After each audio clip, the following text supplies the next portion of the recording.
Shalom, selamat pagi keluarga besar Happy Sword Family yang dikasihi Tuhan Yesus Kristus. Selamat berjumpa kembali bersama dengan saya di dalam renungan pagi hari ini yang saya beri judul Kesadaran Tingkat Tinggi. Ayatnya saya ambil di dalam Matius 5 ayat 37. Beginilah bunyi firman Tuhan. Jika ya, hendaklah kamu katakan ya. Jika tidak, hendaklah kamu katakan tidak. Apa yang lebih daripada itu berasal dari si jahat. Sebelumnya marilah kita berdoa terlebih dahulu. Bapa, terima kasih ya Tuhan buat hari ini, buat kasih anugerah-Mu yang berlimpah di dalam kehidupan kami, buat nafas hidup yang masih Engkau percayakan, buat kesempatan yang masih Engkau berikan ya Tuhan.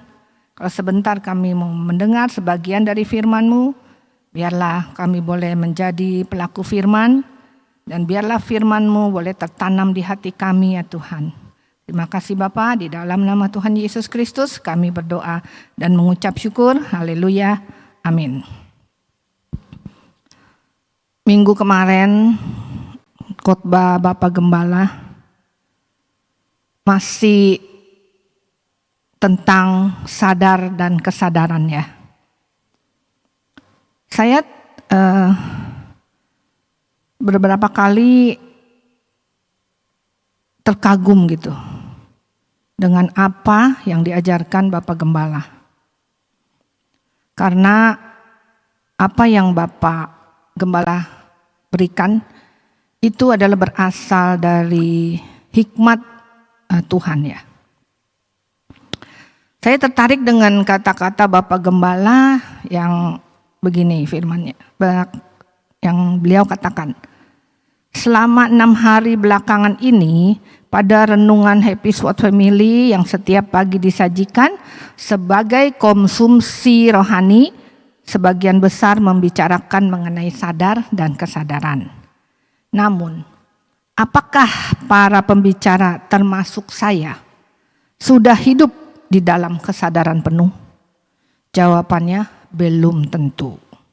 Lalu kalau begitu, apa yang dapat dilihat pada kehidupan para pembaca firman? Para pembicara firman. Sangat mudah, yaitu dari buah-buahnya, yaitu sebagai pelaku firman yang berintegritas. Jadi apa yang dapat dilihat pada kehidupan para pembicara firman? Termasuk saya dan semua kita yang memberikan renungan setiap pagi. Sangat mudah, yaitu dilihat dari buah-buahnya sebagai pelaku firman yang berintegritas. Jadi kita yang berbicara mengenai firman Tuhan setiap pagi itu harus ada integritas dari diri kita. Integritas seseorang itu erat kaitannya dengan jati diri yang sejati. Seluruh aspek kehidupan kita, baik yang internal maupun yang eksternal, baik di dalam rumah kehidupan kita sehari-hari ataupun di luar rumah dimanapun kita berada, berjalan harus dengan harmonis tanpa kepalsuan dan kemunafikan. Dengan kata lain, pribadi yang memiliki keselarasan dalam pikiran, perasaan, perbuatan, serta perkataan. Hidup berintegritas menjadi gambaran hidup orang percaya yang tercemin dalam sikap sehari-harinya, entah saat berada di tempat umum maupun saat sendirian. Alkitab menunjukkan bahwa orang yang berintegritas punya hubungan atau pergaulan yang erat dengan Tuhan.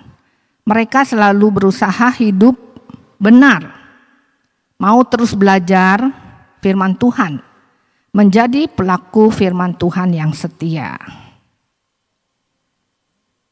Seberapa sering kita meremehkan atau mengesampingkan integritas dalam mengambil keputusan? Kalau setiap pagi kita boleh bangun, bernafas dan beraktivitas, artinya kita masih diberi kesempatan menjalani hidup ini. Menjadi lebih baik, mempergunakan dengan benar, mengambil keputusan-keputusan dari hikmat yang Tuhan berikan.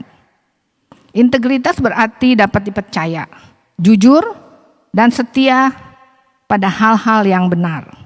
Dan kita menjadi orang yang bisa dipercaya jika perkataan kita selaras dengan perbuatan kita. Integritas berarti memegang komitmen dan loyalitas. Sebagai hambanya, sudahkah kita berkomitmen terhadap janji yang kita ikat dengan Tuhan? Apakah tergoyahkan oleh gaya hidup yang buruk? Apakah iman kita mudah dipengaruhi oleh teman, lingkungan, keluarga, atau berbagai persoalan hidup yang melanda? Mari kita belajar membangun integritas dan menjaga komitmen kita terhadap Tuhan serta mentaati firman-Nya. Integritas berarti kemauan menerima tanggung jawab dan tanda kedewasaan pribadi. Pribadi yang berintegritas adalah mereka yang bersedia mengambil resiko, memperbaiki keadaan, serta melaksanakan kewajibannya sebaik mungkin sekalipun dalam keadaan sulit. Pribadi yang berintegritas mampu bersukacita di dalam Tuhan meski situasinya sedang tidak baik atau sedang ditimpa kesukaran. Di dalam Filipi 2 ayat 5 dikatakan, hendaklah kamu dalam hidupmu bersama menaruh pikiran dan perasaan yang terdapat juga di dalam Kristus Yesus. Di tengah banyaknya kepalsuan dan kepura-puraan di dunia ini, kita sudah lihat ya beberapa pembawa berita firman Tuhan tentang khotbah-khotbah mereka yang luar biasa, yang bagus. Tetapi kehidupannya ternyata di luar daripada ekspektasi sebagai seorang yang dipercayakan Tuhan, sebagai orang yang harus menggembalakan. Kita sebagai orang Kristen sebenarnya sudah punya fondasi yang benar, yaitu Tuhan Yesus. Jadi, padankanlah hidup kita dengan pikiran dan perasaan Kristus. Dengan demikian, integritas kita dapat menjadi inspirasi bagi mereka yang belum mengenal Tuhan Yesus. Sekian, amin, terima kasih. Mari kita berdoa. Bapa, di dalam nama Tuhan Yesus, terima kasih ya Tuhan buat renungan pagi hari ini yang mengajarkan kami tentang kehidupan kami sebagai hamba-hamba-Mu yang harus hidup berintegritas. Segala sesuatu yang kami lakukan harus sesuai perkataan dengan perbuatan kami, dengan tindakan kami ya Tuhan. Sehingga kami tidak memalukan nama-Mu ya Tuhan.